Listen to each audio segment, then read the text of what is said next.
The announced title, which I suppose is somewhere, was Critique of Madisonian Democracy. And that title is both too broad and too narrow for what I'm actually going to do. It's too broad because I'm not going to try to give a really close analysis of Madison's complex and evolving views over half a century.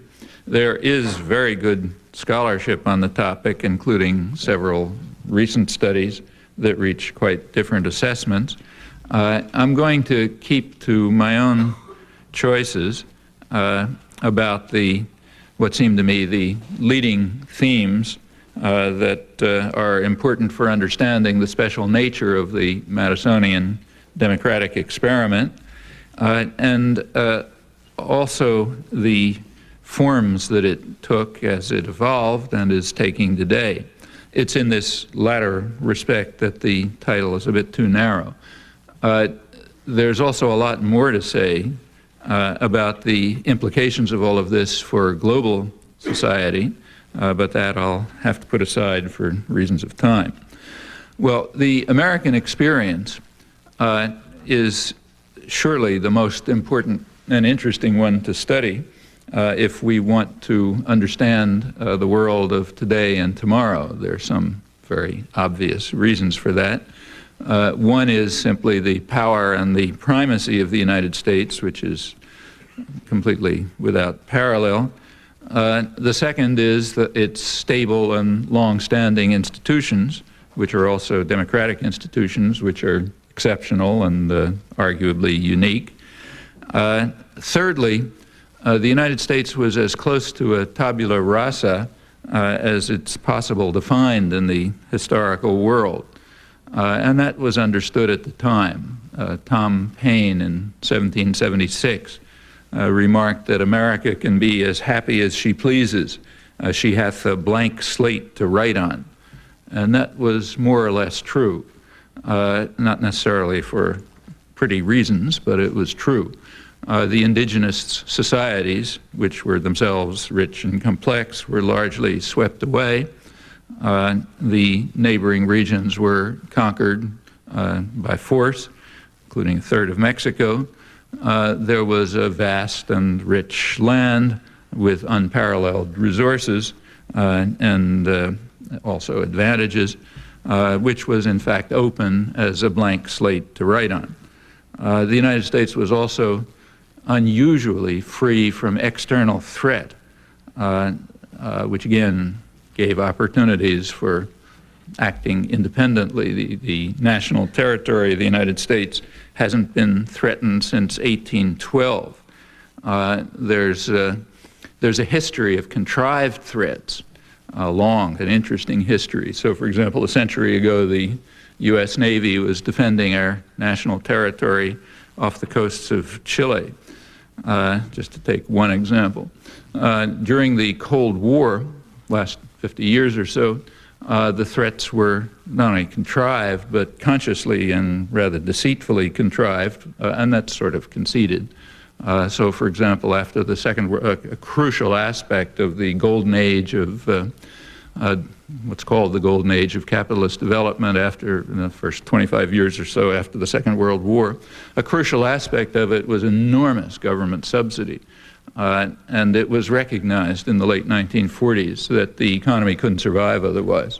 The business press, Fortune and the Business Week and so on, pointed out right after the war that advanced industry cannot survive in a free enterprise, competitive, unsubsidized economy, and the government must be the savior. The Truman administration moved in with huge military expenditures and explained sort of on the side that the word to use is not subsidy, the word to use is security.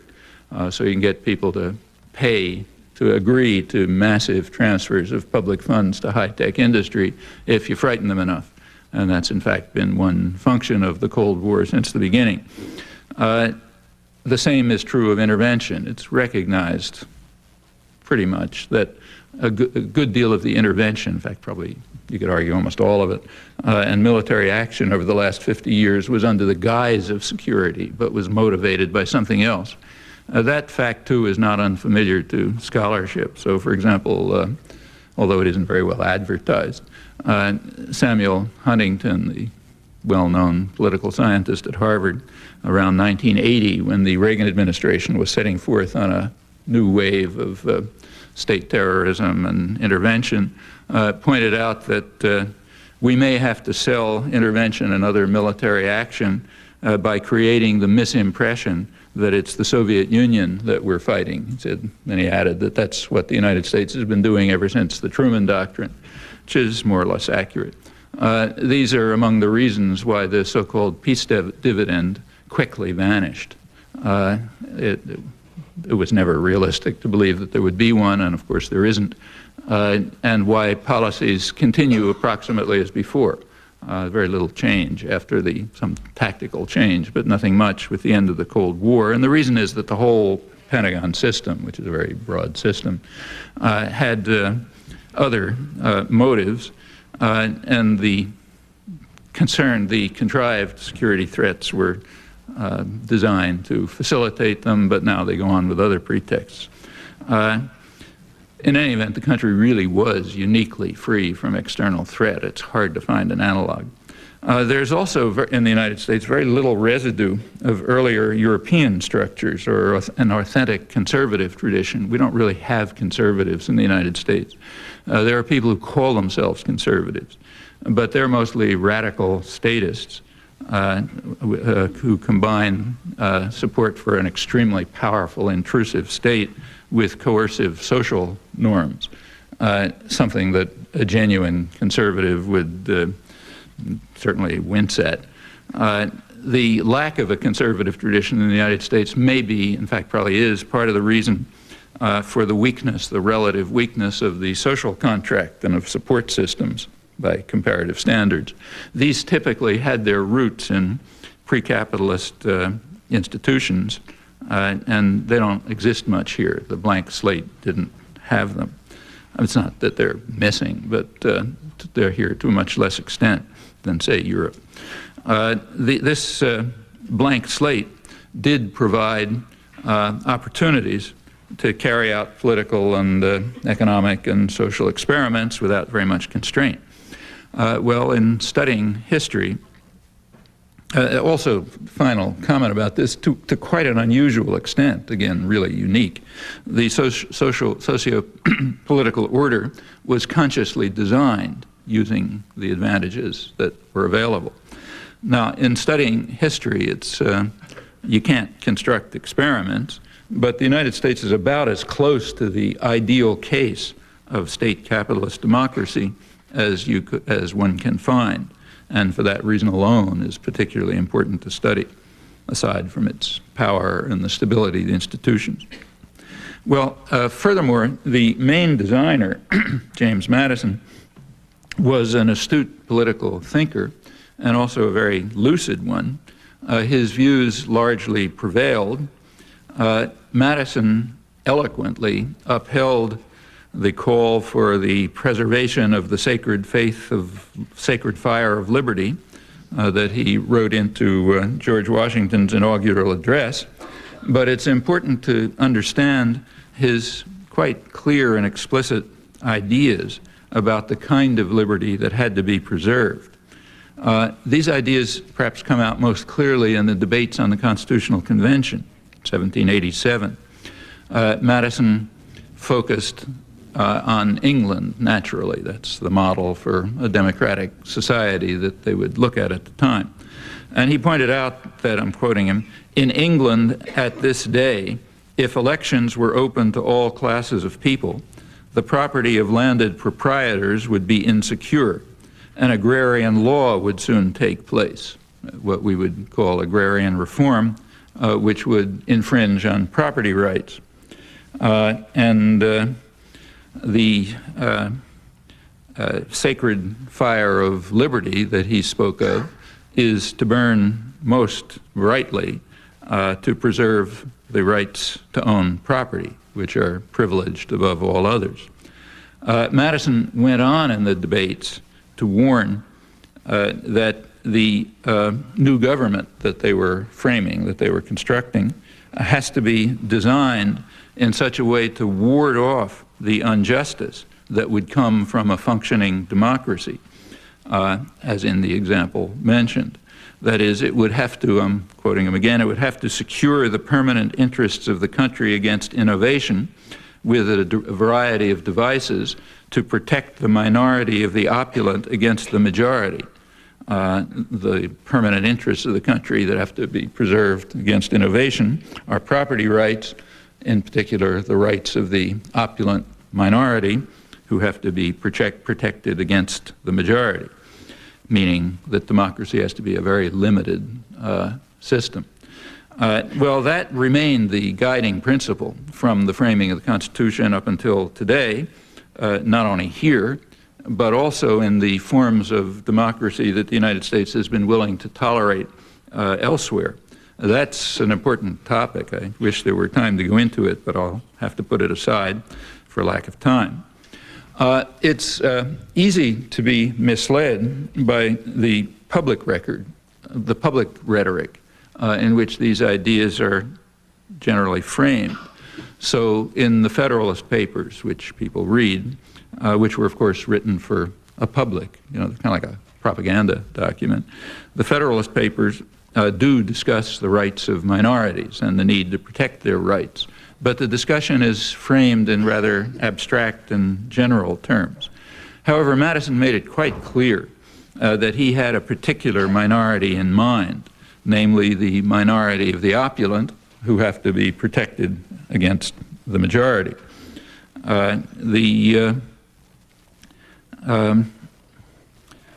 That fact, I should say, is recognized pretty much across the range of Madison scholarship. So even among those scholars who most strongly defend the interpretation of Madison as a committed Democrat, you find the same recognition. The most important of those is Lance Banning. He's a fine scholar, published the most recent extensive Madison biography. And he argues against other Madison scholars that Madison differed most profoundly from other leading framers by according the people's right to rule the same importance as the protection of the rights of property. As Banning puts it, throughout his life, Madison kept to his principle that in a just and free government, the rights both of property and of persons ought to be effectively guarded. Notice he's arguing against another stream of scholarship which holds that Madison concentrated on property rights, not the rights of persons. And he takes the view that Madison insisted that both be preserved. However, even Banning, who's at the extreme in this respect, agrees that, I'm quoting him, in Madison's determination to protect minorities against majority infringements of their rights, it is absolutely clear that he was most especially concerned for the propertied minorities among the people. That position, somewhat obscured in the Federalist Papers, is unambiguous, forceful, and explicit, particularly in the original constitutional debates, as in the passages I quoted, although it's sometimes masked by the public presentation. I should note, important to recognize that although there is a consensus in Madison scholarship about Madison's special concern for the propertied minorities, the way that the consensus is formulated very much understates the point. So have a look again at the defense of Madison as a true Democrat at the outer limits, Lance Banning. Madison kept to his principle that in a just and free government, the right both of property and of persons ought to be effectively guarded. And that's a standard formulation, but it's kind of misleading. You really have to think about what it means. So we have the rights of persons and we have the rights of property, and they have to be balanced. But what are the rights of property? So for example, take, say, this pen, okay, it's my property. What rights does this pen have? Well, the answer is the pen doesn't have any rights. Property has no rights. That's meaningless. Maybe I have a right to property. So somebody could say, okay, I have a right to own the pen. You could argue that. But the pen itself has no rights. So rights of property is an extremely misleading phrase. What it refers to and sort of masks is the rights of persons to own property. Furthermore, it's worth noting that that particular right is not like other rights. So, for example, my right to free speech doesn't infringe on your right to free speech. Okay, but my right to own the pen does infringe on your right to own the pen. If I own it, you don't. Okay. So here we have a special right, namely the right of persons to own property, which has to be balanced against all other rights and happens to be different from others, and it's the one right that excludes other people. Right? So the Madisonian principle, once we sort of take away the array of misleading formulations, the Madisonian principle is that government must guard the rights of persons generally, but it must provide special additional guarantees for the rights of one class of persons, namely property owners, and that particular right of theirs, which infringes on the rights of others, has to be privileged among all other rights. That means the landed proprietors in England who might be threatened by agrarian reform in a democratic society, and the opulent minority generally, who have to be protected against the majority in the new society that they're developing. This all took on quite a different meaning a century later. I'll get to that. Madison foresaw that the threat of democracy was going to become more severe over time because of the increase, quoting, because of the increase in the proportion of those who will labor under all the hardships of life and secretly sigh for a more equal distribution of its blessings. He warned that equality of suffrage, the equal laws of suffrage, might in time shift power into their hands. He said, this is still the Constitutional Conventions, he said, no agrarian attempts have yet been made in this country, but the symptoms of a leveling spirit have sufficiently appeared in certain quarters to give warning of the future danger. The future danger is a danger of democracy, notice. The basic task that Madison faced in framing a system which we wish to last for ages was to ensure that the actual rulers will be the opulent minority. They will, as he put it, secure the rights of property. Again, a misleading formulation. That means the privileged right to property, which stands above all other personal rights. So they will secure the rights of property against the dangers from an equality of universality of suffrage, which would vest complete power over property in hands without a share in it, which will certainly be true, as under his accurate prediction, that the proportion of those who labor under the hardships of life and secretly sigh for a more equal distribution of its benefits will only grow. How do you do this? Well, first of all, notice that this is one position that Madison never changed throughout his life. So in 1829, when he was reflecting on half a century of American democracy, he stressed again that those without property or the hope of acquiring it cannot be expected to sympathize sufficiently with its rights to be the safe depository of power over them. Again, not rights of property, but rights to property. The solution that he came up with back in 1787 was to ensure that the upper house, which would have the Senate, which would have the main power, ought to come from and represent the wealth of the nation, the more capable set of men who will sympathize sufficiently with the rights of property and will protect the opulent minority against the majority. And the system that was designed, the voting patterns, the checks and balances, the distribution of powers, it was arranged for the same end, the idea was that the wealthy would essentially run it, and the general society would be fragmented, offered only kind of a limited participation in the public arena, which is to be effectively in the hands of the wealthy and their agents. Let me stress the consensus among Madison scholars on this topic. So again, Lance Banning, who most strongly affirms Madison's dedication to popular rule, agrees, quoting him, that Madison's Constitution was intrinsically an aristocratic document designed to check the democratic tendencies of the period. It was designed to deliver power to a better sort of people, as he put it, excluding those who were not rich, well-born, or prominent from exercising political power.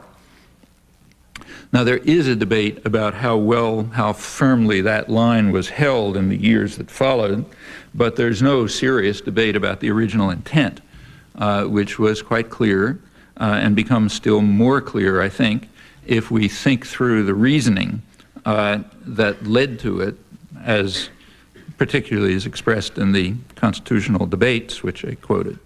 And whatever room for debate there might be about the early years of the system, by the time we reach the end of the 19th century and on until today, I think there can be very little doubt that the democratic tendencies of the revolutionary period were very well contained, and that power is firmly in the hands of the wealth of the nation, who safeguard the principle that the minority of the opulent must be protected against the majority.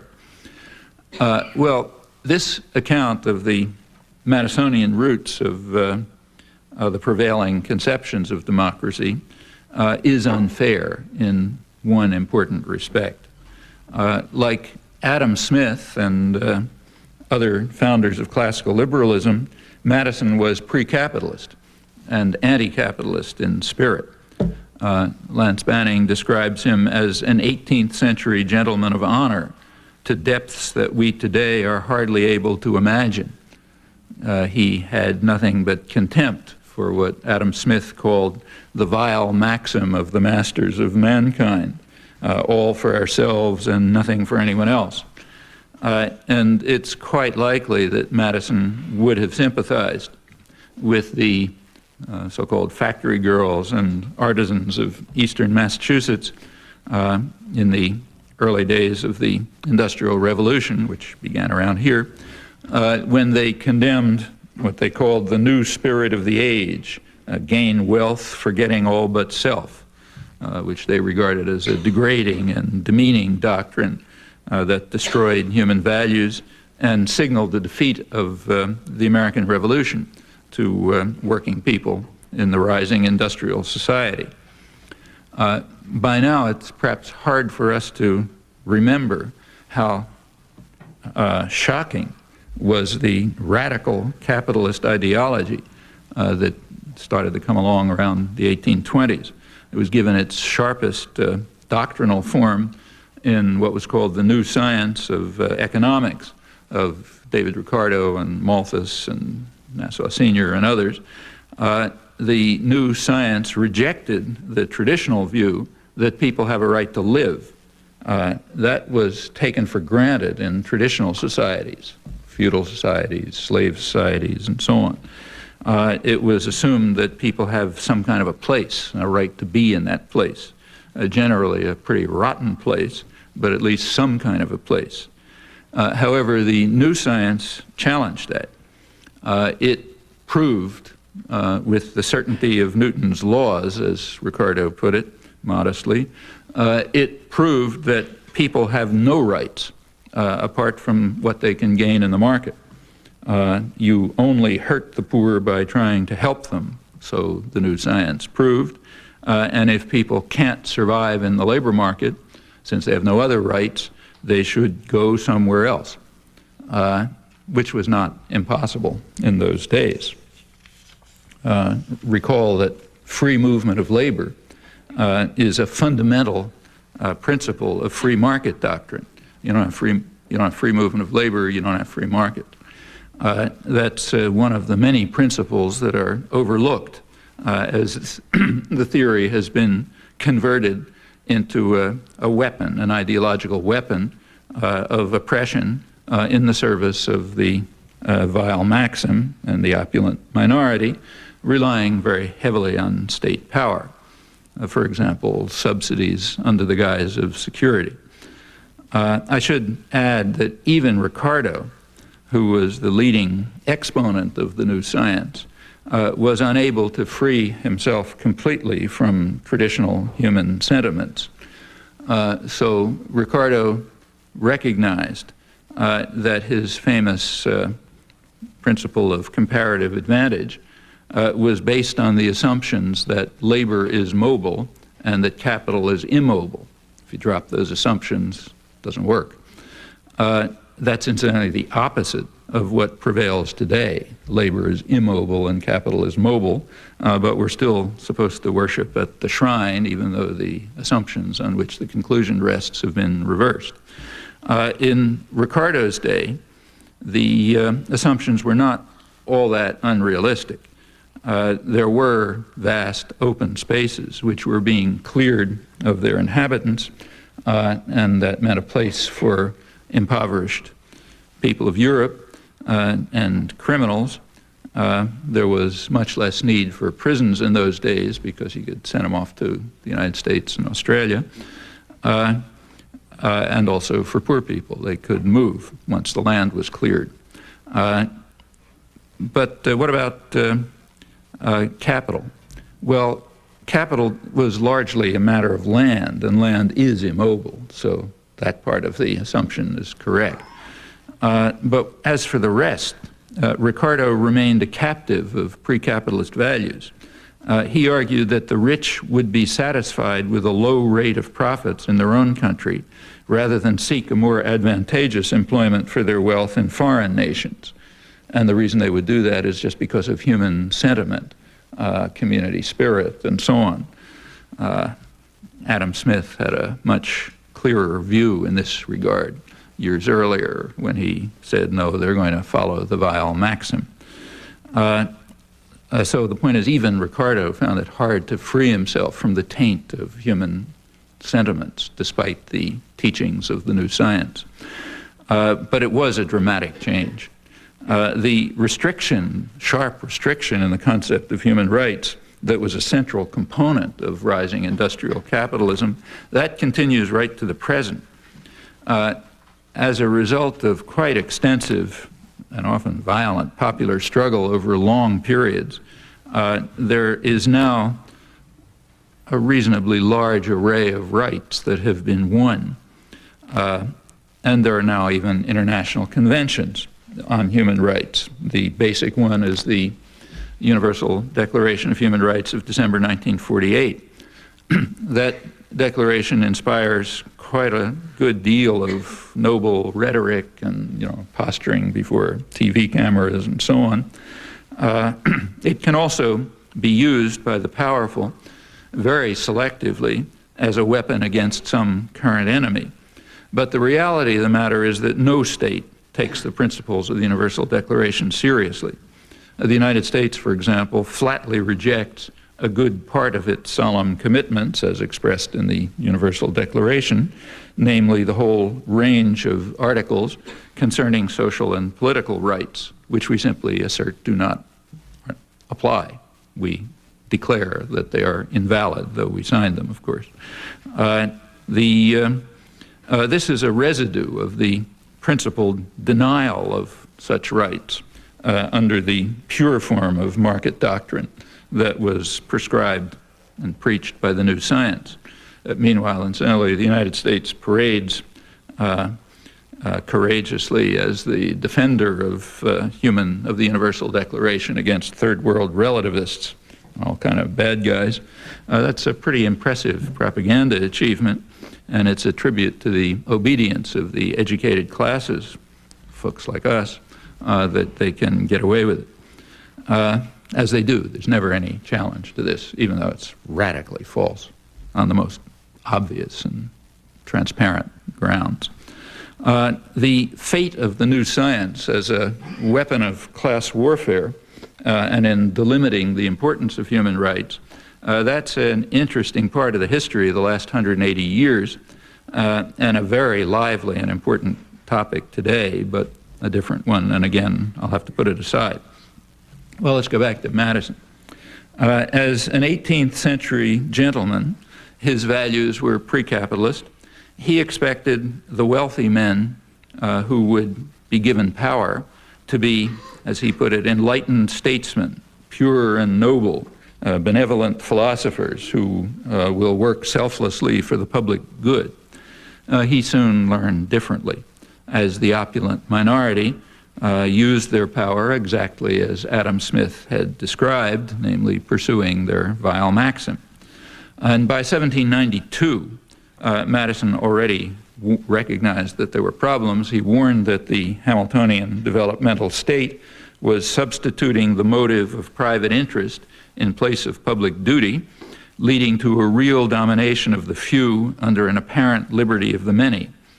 Madison deplored the daring depravity of the times as the stock jobbers become the Praetorian Guard of government, at once its tools and its tyrants, bribed by its largesses and overawing it with their powers and combinations. Well, apart from the eloquence of the rhetoric, it's not a bad picture of the modern world and the state of democracy in it. It's a picture, incidentally, that's shared by over 80% of the population in the United States, who hold that the government works for the few and the special interests, not for the people. That's up from a regular 50% or so about 15 years ago. There are related judgments.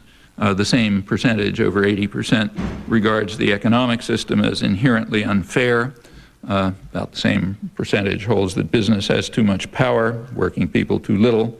And by about 20 to 1, which is a huge number for a poll, it's believed that business should sacrifice profits for workers and communities. That's another ominous sign of that leveling spirit that Madison warned about, and the need for vigilance to protect the opulent minority against the majority by ensuring that democratic forms have very limited function. Well, with all of its flaws from the standpoint of democratic principle, Madisonian democracy did take a long step towards popular democratic government. It was a new departure, but in fact in complex ways. At the doctrinal level, there were indeed regressive features. That's, of course, a value judgment, but I think it's sustainable. And it becomes clearer, I think, if we look back at the history of democratic theory, which goes way back before Madison. So let's go back to its origins, the sort of founding document of modern political theory, Aristotle's Politics, which is careful and well argued and very timely. It focuses on central themes of everybody's agenda. Aristotle quite carefully discusses many different kinds of possible society. Democracy, his preference. He discusses what a democracy should be. It should be a community of equals aiming at the best life possible for all, at the common good. It should be a community of free men, equal and participatory. Notice, incidentally, free men, that's meant literally, not women, not slaves, of course. So his concept of people is limited, but before being too critical of Aristotle, we should remember that it's only in very recent years that these fundamental flaws in democratic theory have begun to be addressed in this century, and still only quite partially. Well, to achieve these ends, democracy, Aristotle went on to say, must be a welfare state. He didn't use the phrase, but that's what he's describing. A democracy, he said, must provide lasting prosperity for all by distribution of public revenues, by means that he goes on to describe. The goal is relative equality of outcome, of condition, okay? Notice that the contemporary doctrine, equality of opportunity, That's a much more recent innovation. It's related to the rise of industrial capitalism with its narrowing of the concept of human rights, namely to those that can be obtained through the market. Though in the real world, I stress again that there's a rather large footnote. The rich and the powerful demand and receive ample protection from market discipline. For this, they rely on a very powerful nanny state, which transfers public revenues to them on a massive scale and protects them in other ways. It sometimes reaches the level of sheer farce, as in the United States recently, or England, where the Reaganites here extolled the glories of the free market to the poor at home and abroad, while at the same time they were boasting proudly to the business community that they were breaking all post-war records in protectionism and public subsidy for the rich, as indeed they were. Or say when Newt Gingrich preaches stern lessons to 7-year-old children on the need to learn responsibility and overcome the debilitating culture of dependency, while at the same time he holds the record, the championship for bringing federal subsidies to his own rich constituents, who can, if they had to face market discipline, would perhaps be selling rags, but they can applaud their entrepreneurial values and their conservatism under the wing of the nanny state, and all get away with it again. So this proceeds without comment, thanks to the extremely impressive self-discipline of the educated classes. You really have to give credit to the educational institutions. They do their job. The classic thesis, going back to Aristotle, is that in a free and just society, we should seek to achieve equality of outcome. Therefore, it must be a welfare state in which, as he put it, everyone has moderate and sufficient means with the extremes of wealth and power eliminated. If that isn't achieved, talk of democracy is not serious because there cannot be free and equal participation in self-government, quite apart from the resulting injustice and the infringement on fundamental human rights, again in the pre-capitalist sense of human rights, in which human beings are considered to have intrinsic value other than market value. These ideas persist right through the Enlightenment and classical liberalism. For example, take Adam Smith. Adam Smith, as everyone knows, gave an argument for markets, but a rather nuanced argument if you look closely. And it's also interesting to look at his reasoning. His argument, nuanced argument for markets, was based on the assumption that under conditions of perfect liberty, markets would lead to perfect equality. That is, they would lead to equality of outcome, which is an obvious desideratum for a free and just society. I didn't even bother to argue that point because it was taken for granted. For the same reason, Adam Smith was in favor of, as he put it, government regulation in favor of the workman, which he said is always just and equitable, but not in favor of the masters. Everyone is familiar with Adam Smith's remarks about how wonderful division of labor is in the first paragraph of Wealth of Nations, but not too many people go a couple hundred pages later, where he points out that division of labor is an atrocity, and that in any civilized government, any civilized society, the government will have to intervene to protect people against the division of labor, because it will turn human beings into creatures as stupid and as ignorant as it's possible for a human being to be, and therefore it must be stopped. Same principle. We can't accept these things when they don't lead to relative equality of outcome. And that's common. Take another major figure of the liberal pantheon, Alexis de Tocqueville. He also took it for granted that equality of outcome was the desideratum to be sought. He warned, in fact, of the danger. He was talking about democracy in America, remember, the 1830s, and he praised it. He warned, however, of the danger of a permanent inequality of condition and an end of democracy if the manufacturing aristocracy rising before our eyes, one of the harshest that has ever existed, escapes its bounds, as of course it did beyond his worst nightmares. I should say that another a related and very important element in classical liberalism was opposition to wage labor, which goes much deeper. A classic formula is that if a person produces on command, let's say under wage labor, if an artisan produces something beautiful on command, we may admire what he does, but we despise what he is, because he's not a free human being using his own initiative and powers to create. De Tocqueville took the same view. As he put it, the art advances, but the artisan recedes. The Adam Smith had the same view. His critique of division of labor, which I mentioned, is at a deep level a critique of labor on command, wage labor, which violates the essential human right to freedom to be a free, creative person. Modern political theory sometimes recognizes a version of this picture, but a rather attenuated one, I think. It recognizes that opposition to wage labor was quite real, but it attributes it to the Republican conception of civic virtue. That is, wage labor undermines the independence of spirit that's essential for self-government.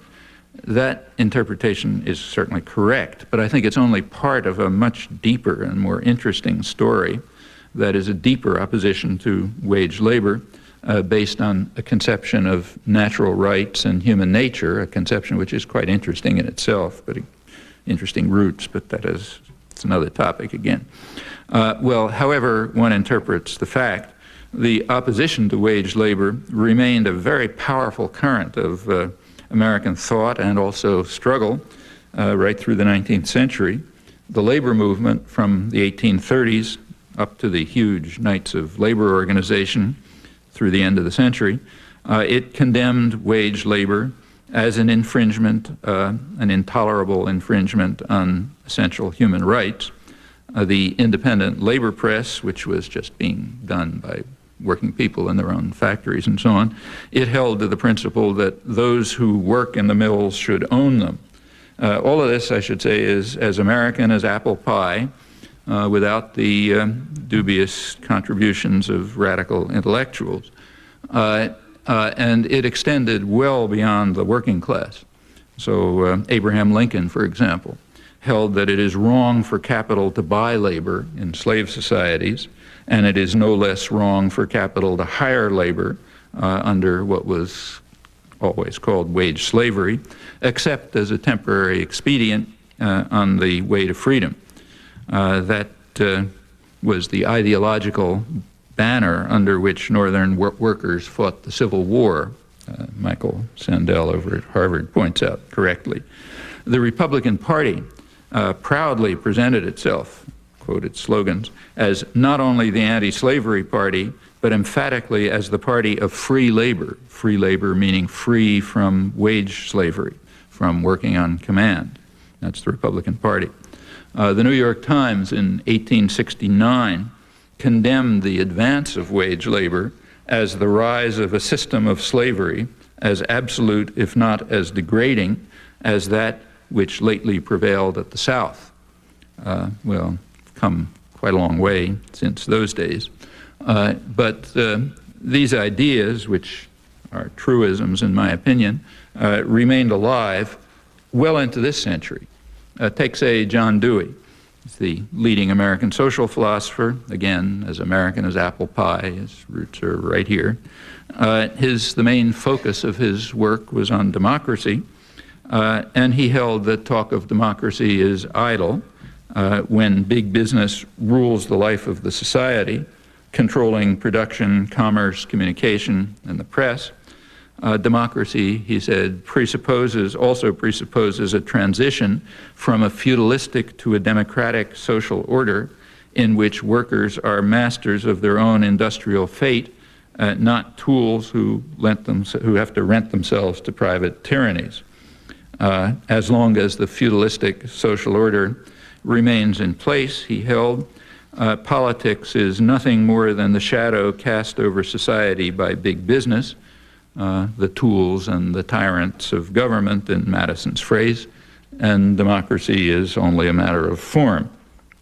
Well, that's a powerful and central tradition in Western intellectual history that goes from the origins of recorded thought about democracy and Aristotle, democracy and freedom, right into the 20th century, including substantial currents of the Enlightenment and classical liberalism, and Madisonian democracy was a departure from it, for reasons I've already mentioned, but actually it was a departure in an even deeper sense than I've already indicated. So let's go back to Aristotle. Remember that for him, a leveling spirit is essential to democracy. Otherwise, it cannot be free and equal and participatory. But Aristotle also gave another reason. This one's kind of hypothetical.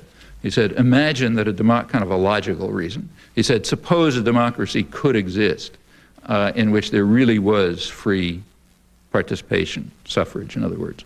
But the majority of the population were poor and wealth were concentrated.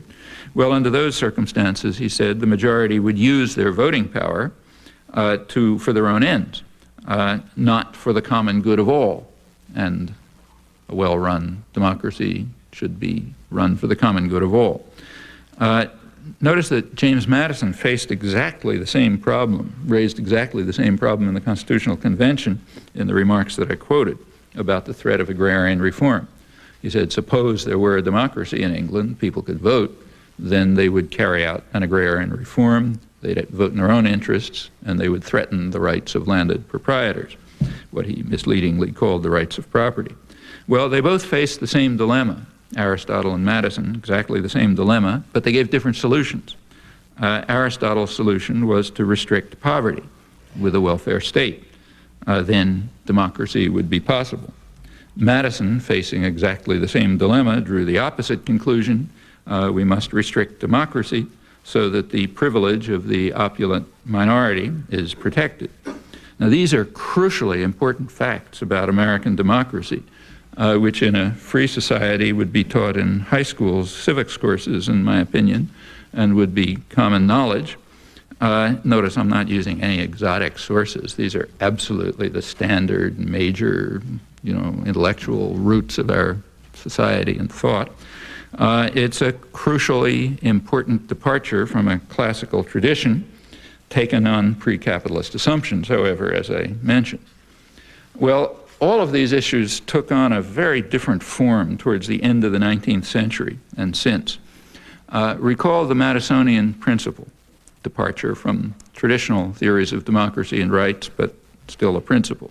Namely, the rights of persons must be protected, but certain of these rights, namely the right to property, must be privileged above others.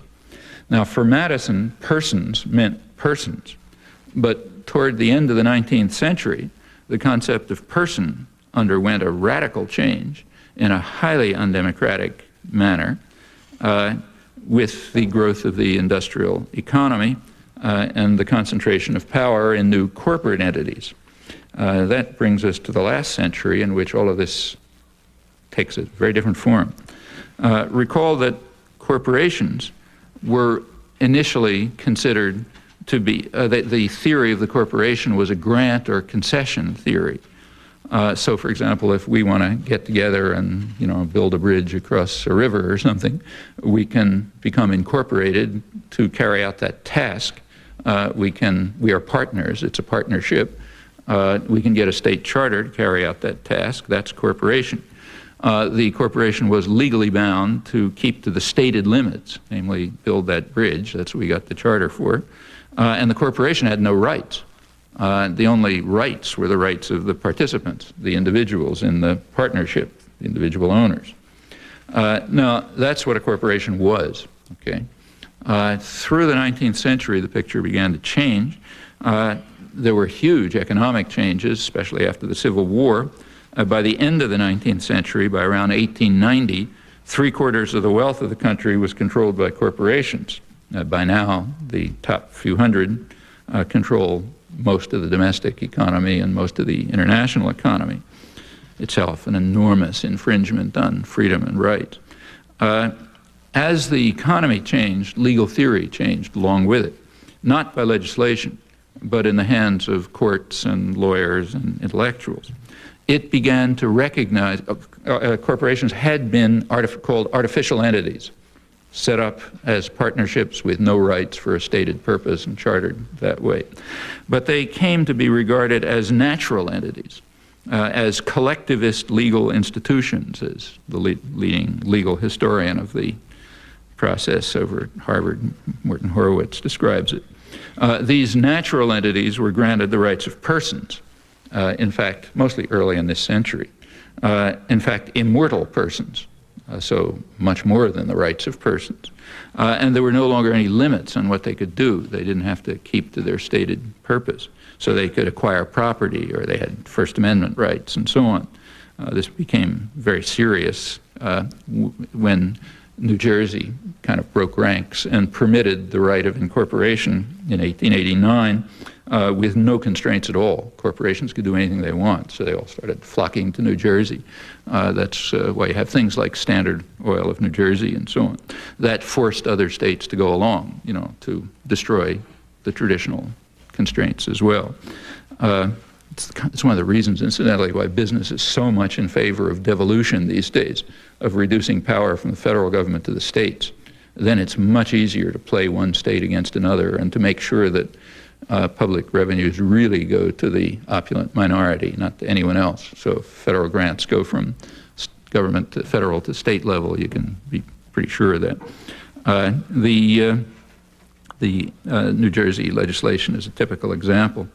The intellectual roots of this transition from corporations as artificial partnerships to collectivist legal institutions, the intellectual roots of that are neo-Hegelian. Have to do with the idea that organic entities that stand over and above people have greater rights than people. The same intellectual roots are the roots of fascism and Bolshevism. In fact, the three systems are very much on a par, corporations, fascism, and Bolshevism. I think that becomes pretty clear when you look at the thinking that lies behind them. That's essentially the end of the national rights doctrine, the idea that rights derive from the nature of people. There was a parallel shift, which is interesting. The courts began to change. Originally, the corporation was the owners, the participants, like us, if we form a partnership. That picture gradually shifted, and the corporation was identified with the directors, okay, not the people. So the corporation became the directors in legal theory. There was a parallel shift in the Bolshevik system. In fact, it was predicted by Rosa Luxemburg and by Trotsky, in fact, in the early days before he joined in himself. What they pointed out and predicted was that the Bolshevik system would talk about the people and the working class, but the working class would be placed under the rule of the party, and the party under the rule of the Central Committee, and the Central Committee under the rule of the maximal leader, which is exactly what happened, of course. And very much the same happened in the history of our form of collectivist legal institutions, corporations, as the concept of what the corporation is. First of all, it got a status as an organic entity over and above people with greater rights, but also it became identified with the Central Committee, not the participants, and the leadership, the CEO, even in legal theory. Those are interesting parallels that should be more discussed, I think. I should say that all of this was appalling to conservatives. Genuine conservatives. This shift to collectivist legal institutions was very much opposed by conservatives who regarded the laws that these as laws that ratify a new absolutism, as one leading conservative legal scholar put it, establishing entities that are like kings and princes, and destroying individual rights, and of course also destroying markets. Remember that these are huge commands economies. I mean, any business is an interference with the market internally. It doesn't work by market principles. When you get to these huge organic entities, I mean, internally market principles are gone, and of course they're enormous. Another one classic study, Robert Brady, Veblenite economist around 1940, in an important book, pointed out that these new corporate entities, he said, are strict top-to-bottom absolutisms, the inverse of democratic control. They follow the strict conditions of dictatorial power. And if you look at the structure, you see that that's pretty obvious. Equally obvious, they cast the shadow that we call politics over society. They are its tools and its tyrants, to quote Dewey and Madison. And they're also, of course, dedicated to a propaganda program, I'm quoting Brady, that becomes a matter of converting the public to the goals of the control pyramid. It's another matter of great importance for contemporary democracy, which I don't really have time to go into, but of enormous importance. Again, the kind of thing that would be taught in high school civics courses in a free society. Well, that brings us up to our present period. The question is often raised, how corporations affect democracy. Kind of an odd question. It's sort of like asking how sulfuric acid affects metals, or how lions affect lambs in the real world. Not particularly friendly. They're antithetical. You know, they're absolutely antithetical. In their internal structure, they're totalitarian. Their influence and control is extraordinary in economy, politics, and social life. As to the means of communication, which are, of course, essential to a democracy, we don't even have to ask how corporations influence them. They just are corporations with consequences that are quite predictable and well verified. It has enormous international implications as well, which I can't go into. Well, let me just sum up. There is a line of thinking that goes from Aristotle right through the Enlightenment and classical liberalism to John Dewey, others, Bertrand Russell and others in this century, major theme of the indigenous American working class movements independently. And it seems to me to identify very significant and appropriate principles about democracy and freedom. In a sense, the business world agrees with this, except that the values are reversed. That is, they're opposed to democracy for perfectly obvious reasons, although it's okay if the shadow is properly cast and power remains in the hands of the wealthy of the country. The business world is also opposed to markets, again for obvious reasons, though selectively. Markets are okay for temporary advantage when the playing field is properly tilted, typically as a result of large-scale state intervention. That's a leading thesis of economic history from England right up till the newly growth areas of East Asia. The United States is a dramatic example illustrating that from its origins as a highly protectionist country relying heavily on state power for industrial development. And that goes right up to today, to the celebration of the World Trade Organization on telecommunications a couple of weeks ago. Meanwhile, the society resists, and over time it has never accepted the principle of the new science that people have no rights. The society has resisted in various ways, and over time it's expanded the reach of human rights, of democracy. It's a painfully slow process. It's also cyclic. There are periods of regression. We're in a period of significant regression right now, in my opinion. But over time, I think you can sort of sense a slow advance towards something like the Aristotelian principles, now, however, extended beyond his category of free men, and towards a conception of human rights that has been much enriched and widened by intensive popular struggle over the years. All of this goes on in parallel to increasing power for the new absolutism of the corporations, the new kings and princes that conservatives condemned a century ago, as did working men and women. Well, the long-term outcome of that conflict is unpredictable, but I think it's important to stress that it is controllable. There's a major propaganda effort underway now to make people feel hopeless and resigned. It's all out of control, you know, mysterious forces of globalization and markets and this and that and the other thing. Almost total fraud when you look at it, but understandable. It makes people feel hopeless, resigned, passive, you know, what can I do? I'll look for survival strategies. These are human decisions and human institutions. They're under popular control in principle and even in practice if there's sufficient dedication in support of democracy and human rights. Even the famous globalization is not dramatically different in scale from, say, early in this century. And the extent to which it is different is easily under public control. As for the institutions themselves, like others, including the fascist and Bolshevik forms of absolutism, they have to demonstrate their legitimacy, as always in human life. If they can't demonstrate their legitimacy, they should be dismantled, as has often happened in the past. And dismantling them may make it possible, at least, to advance towards fundamental principles of justice and freedom that are quite deeply rooted in the traditions of thought and popular struggle for thousands of years. Thanks.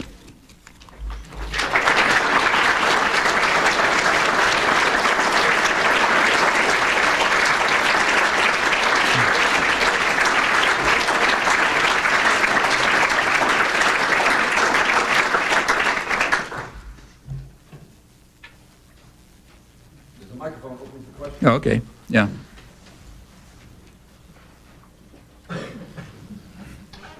It must be early in the morning. Yeah.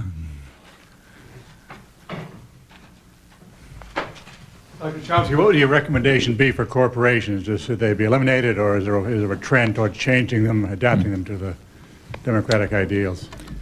Well, my feeling about corporations is very much like my feeling about Bolshevism and fascism, to which they resemble. In a short-term period, you want to reform them. Okay, so if you're living under, say, the rule of a king, you know, it makes sense to plead with the king to act more kindly to his subjects, you know, and that's always good, you know. So don't torture as many people, and you know, give more gifts to poor people and so on, and that makes good sense. When the population of the United States by 20-to-1 says that corporations ought to sacrifice profits for communities and workers, that 95% majority is saying the king ought to be more benevolent, not so harsh. And that's good. I agree with that. The king ought to be more benevolent. But of course, you can go a little further and say, is the institution legitimate at all? And I don't think it is, for the reasons I discussed, so therefore it ought to be dismantled. And workers ought to be the masters of their own industrial fate, as Dewey put it. And all the rest, you know, way back to Lincoln and, you know, back to Aristotle and so on. Now, it's kind of an interesting commentary on the way the propaganda system, the doctrinal system has functioned, that ideas that were standard among, you know, mill hands in Lowell 100 years ago sound unimaginable today. I mean, they were saying, look, the institution's illegitimate. It's infringing on our rights as free men and women. They were not asking the autocracy to be more benevolent. They were saying it should disappear because we want to enjoy the rights that we won in the American Revolution, or so they thought. Nowadays, that's almost unthinkable. And the most that can be asked for is that the absolutism be more benevolent, that the king act a little more nicely. Well, that's a tremendous victory of a propaganda system in which educated sectors have played the leading role, after all. We should remember that. We're talking about ourselves.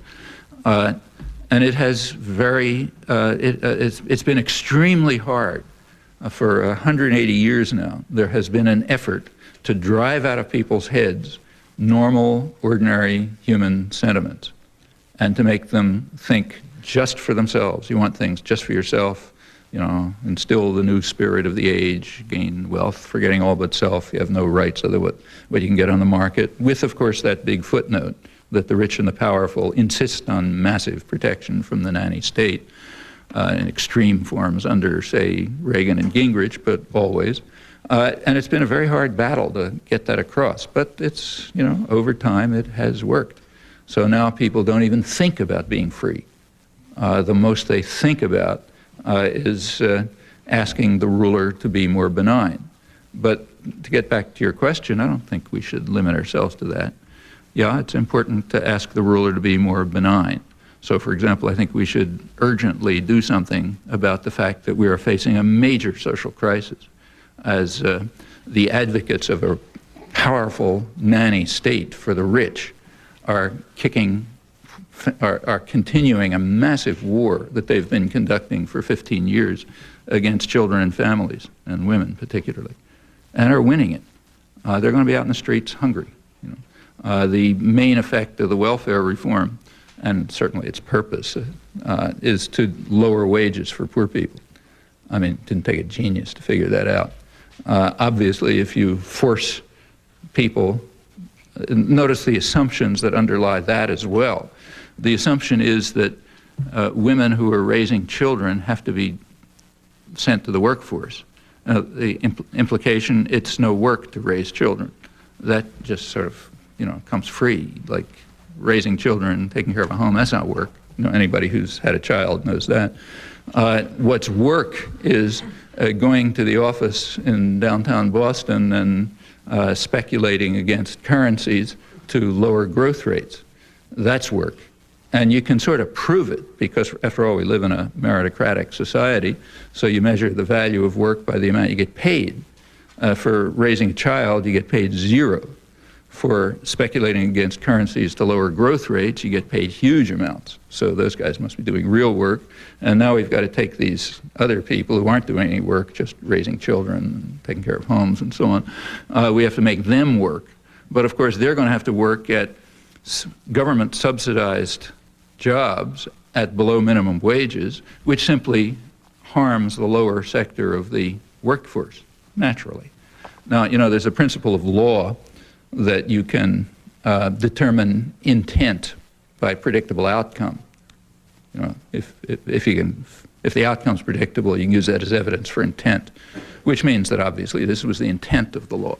The intent is to continue the major battle against families and children and women and the poor generally, and the same thing abroad, but now also to harm even further what's called unskilled labor.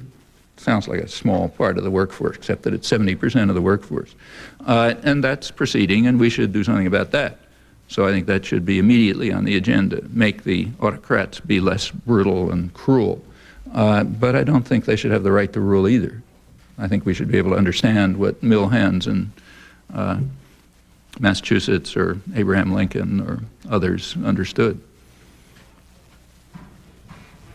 If one assumes that nationalism represents a possible threat to democracy, isn't one possible antidote the multinational corporation, or is the cure worse than the illness? Well, first of all, I don't think that nationalism in itself is a threat to democracy. I mean, nationalism is, has all kinds of facets.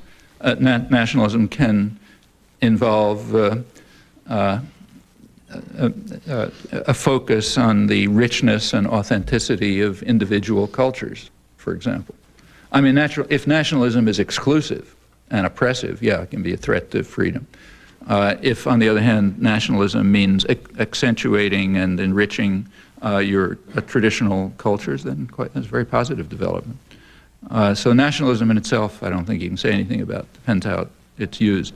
As to the cure, multinational corporations, yeah, we could have an East India Company running the world.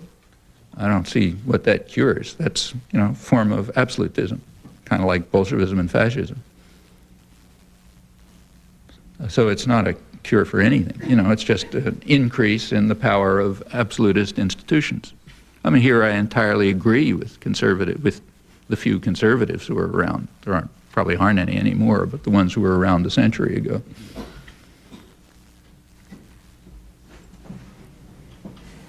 Incidentally, these multinational corporations, just to eliminate some illusions about this, there are some very good technical studies of multinational corporations. The best one I know is, I don't see any chalk, but there's a very good and highly regarded technical study by two British economists, just came out recently, the best one. They study the top corporations in the fortune list of international corporations. And what they find is that they are really national corporations. They're not multinational. Overwhelmingly, their sales are domestic. Their power is domestic. They rely essentially on their national governments to protect them. Their own conclusion is that of the top 100 on the fortune list, every one has benefited from industrial policies of its home government, and more than 20 have been able to survive as businesses because of takeover or bailout by their own government. That's over 20 out of 100. That includes, for example, Lockheed, Gingrich's favorite cash cow, which was saved from destruction by a huge government bailout. Well, that's that's the top multinational corporations. They're not really transnational. There are very few that are really transnational. They're domestically based. They rely on the powerful state and on local markets. They do internationalize, but not to the extent that's believed. Furthermore, most of the interactions among them, about 75%, are in Europe, Japan, and the United States. That is, at 75% of the transactions. Well, those are three areas of the world where formal mechanisms do exist, parliamentary mechanisms, to control all of this without fear of military coups. The authors, sorry.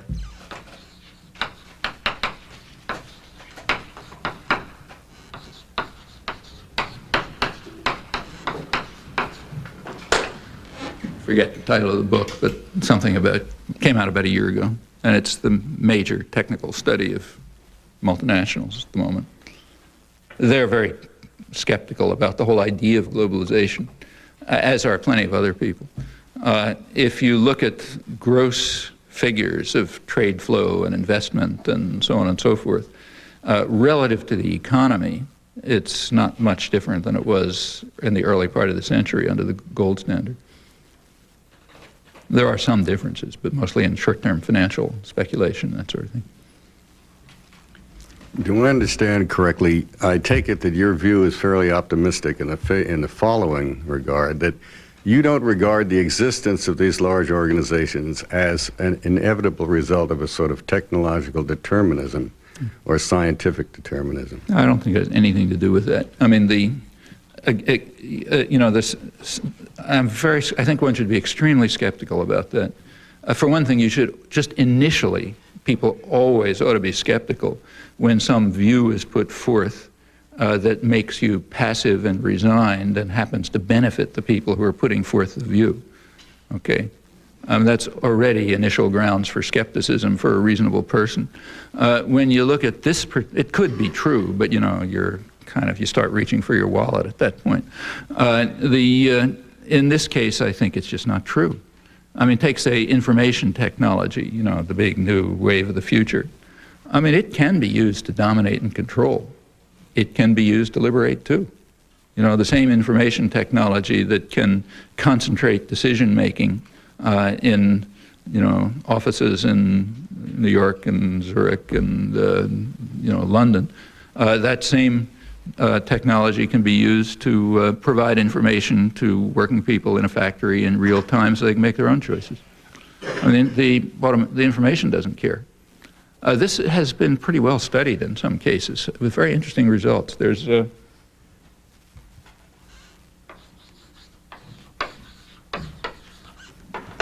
couple of interesting books by Dave Noble, used to be at MIT. Not there, some argue, because of these books, but we'll let others debate that, in which he studied, he studies the development of modern technology and industry. Very good modern economic historian. He dealt specifically in these books with the machine tool industry, numerical control of machine tools. So, that's computer-controlled machine tools, big central part of the economy. And he discovered that the technology, like most technology, was developed in the public sector. Industry doesn't want to waste money on research and development that can be used by anybody. They want the public to pay for that. Okay, that's one of the ways in which the public pays the costs of advanced industry and transfers public resources to the rich. So it was all developed in the public sector, meaning, you know, the Army and the Navy and so on. That was true of automation generally and virtually everything in the contemporary economy. Internet is a dramatic case, which we're just seeing transferred into private hands right now. He pointed out that he went in detail through the ways in which these technologies were developed, and he pointed out, I think pretty convincingly, that you could have done it in two different ways. The methods could have been developed so as to place decision-making power into the hands of skilled mechanics who would sort of run, you know, the workflow and decide what's going to happen. Or you could use the same technology to de-skill workers and to put the control process in the hands of managerial sectors, which is incidentally highly inefficient from an economic point of view because managers are essentially waste. You know, the United States has many more than other countries. We have about 3 times the level of managerial control of other comparable countries. And it was designed the second way, you know, not because of the technology, but for power interests. It was designed to de-skill workers and empower managers and bosses. Well, yeah, it could be used for that, and it was. And of course, when you work through the state sector, that's what's going to happen because those are the guys who control the state sector. But his argument is, and you can see how convincing it is, I think quite convincing, that the technology could have allowed the opposite. And as far as I can see, that's true of just about anything. It's very hard to find an argument for a technological imperative.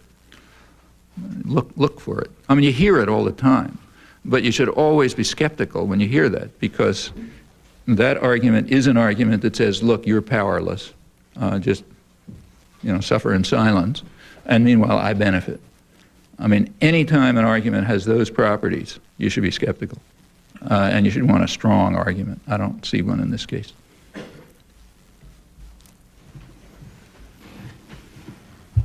Could you please tell us what you see as the alternative, and if there are any examples of a well-functioning alternative, and how we would transition from our current system to that alternative?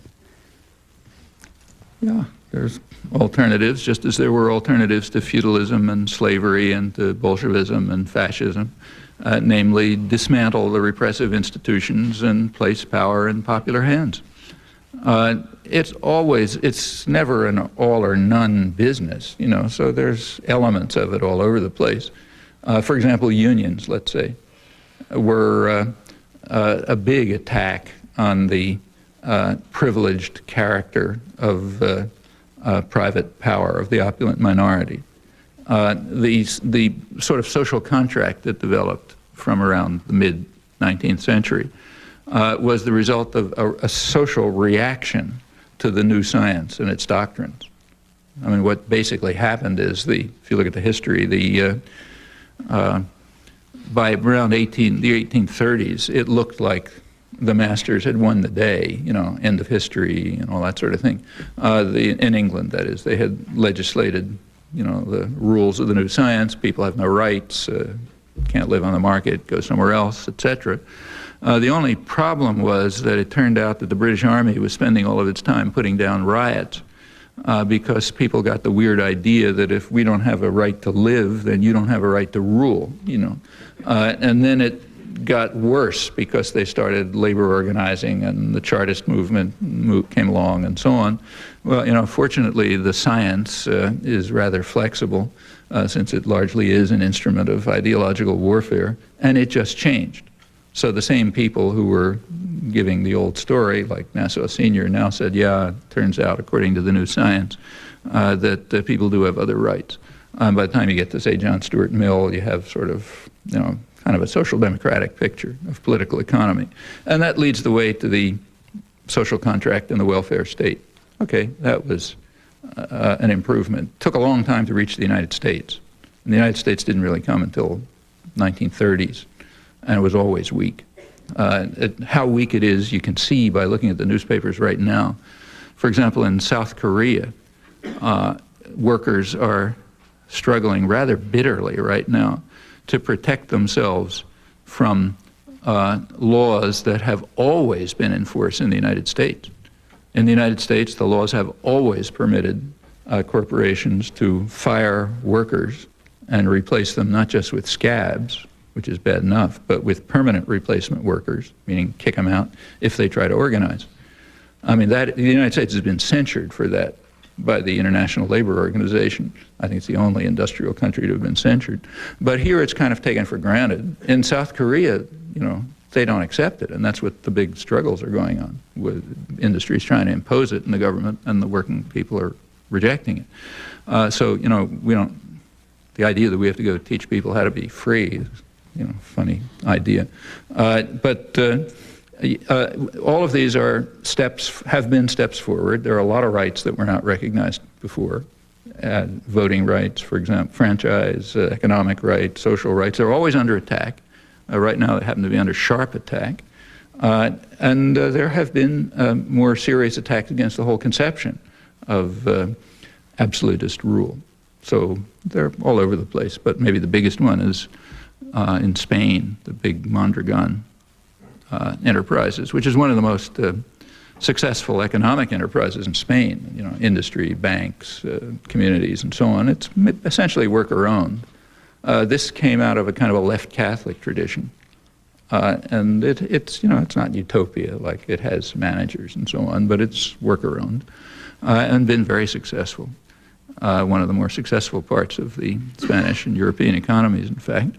And there's other things all over the place that you can look at. But these are just constant battles. I mean, there's a constant effort to construct, to intensify the system of absolutist control and state power supporting the rich. Reagan and Gingrich are extremes. And there's always popular struggle against it.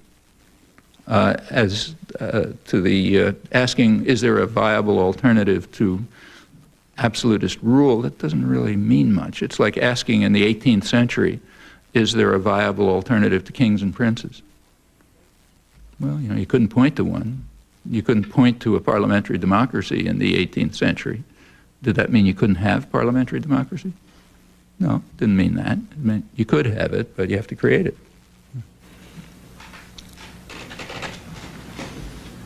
I think you pretty much answered my question, but basically what I was going to ask is, along the other alternatives, is there, I think, pretty much, is there an alternative to institutional means of production? And I think...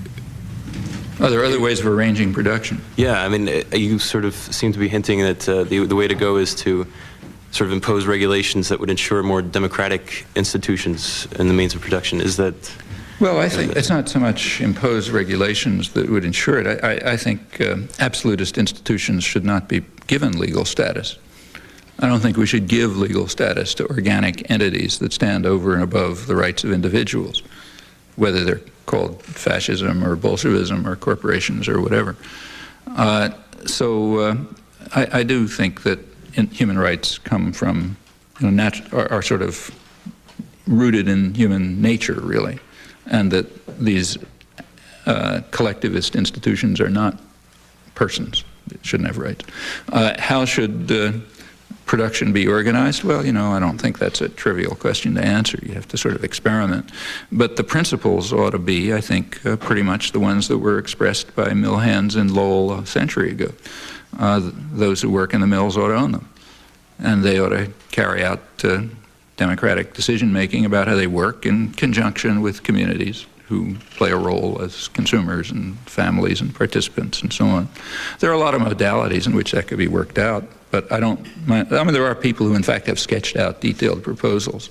Personally, I'm a little skeptical. I don't think anyone's smart enough to design a society, at least I don't know how. But I think you have to sort of try various things, see how they work, and so on.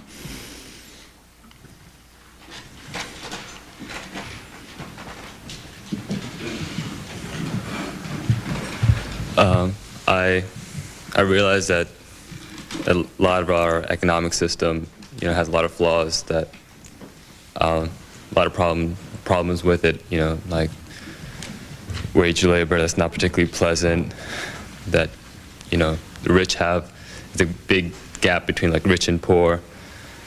But, I mean, it's together now because there's been like increasing standards of living in America, and isn't that in one way like a justification for it, the why it's still around, why capitalism, from my understanding, has triumphed and it's still strong? No, it's not. I don't think so. I mean, there was rising standards of living in slave societies. Slaves were much better off in the early 19th century than in the early 18th century. Is that an argument for slavery?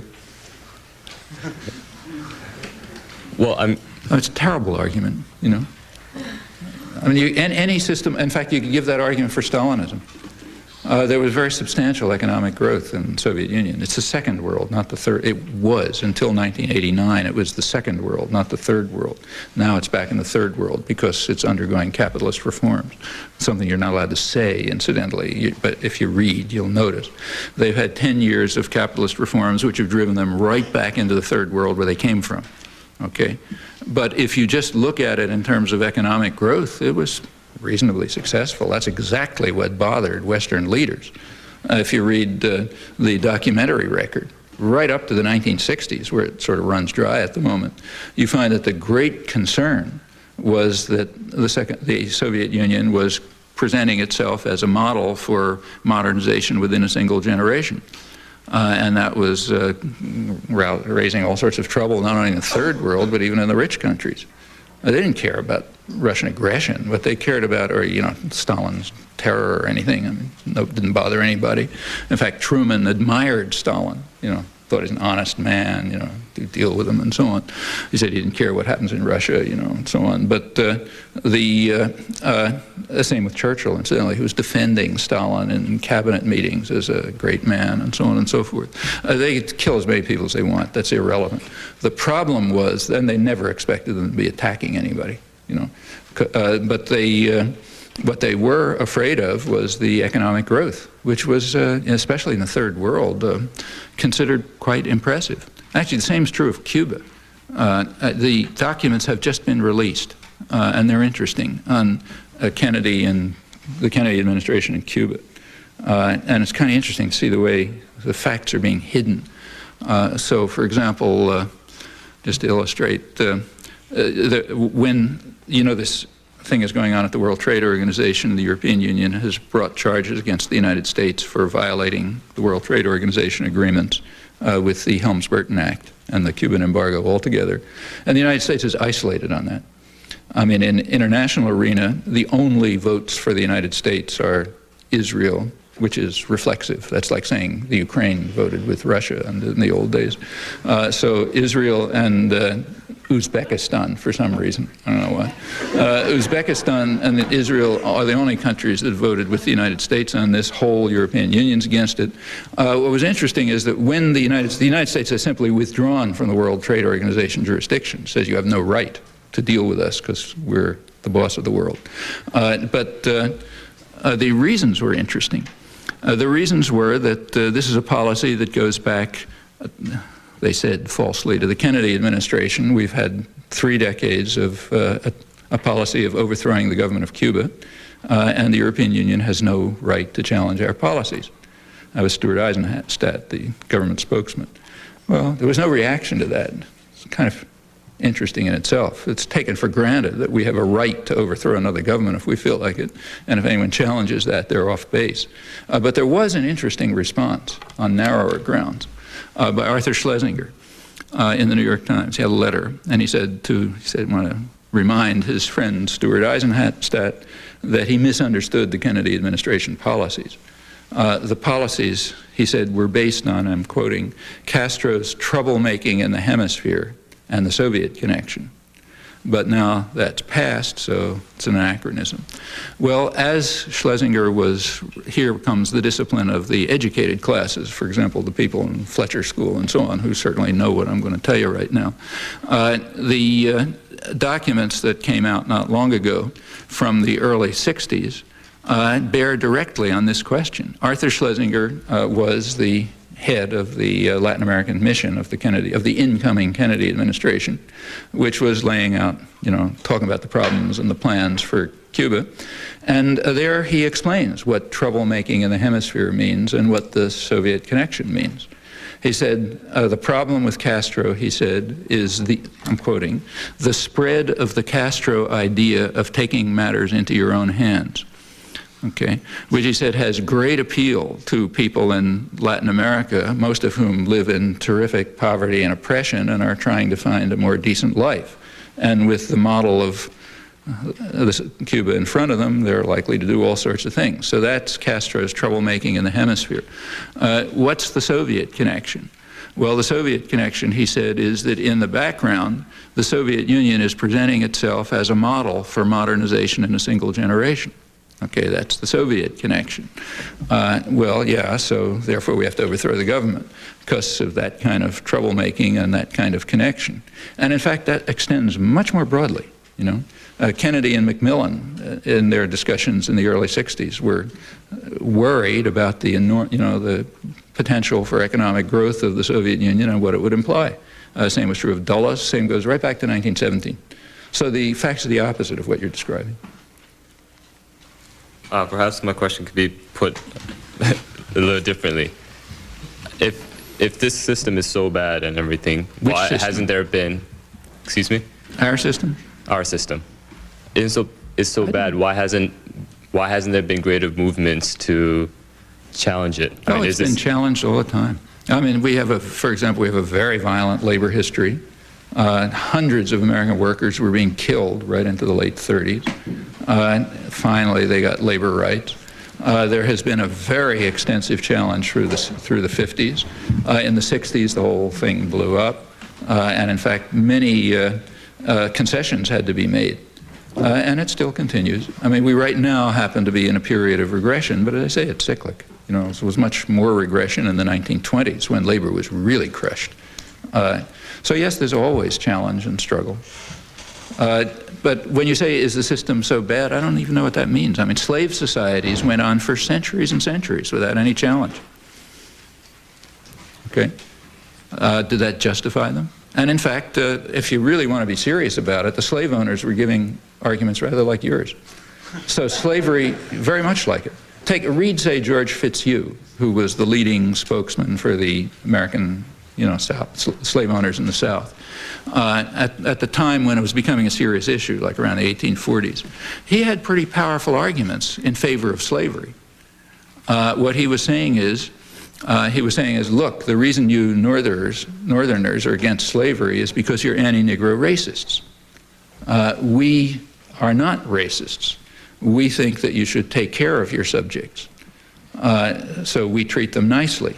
And we even do that on economic grounds because they're our capital.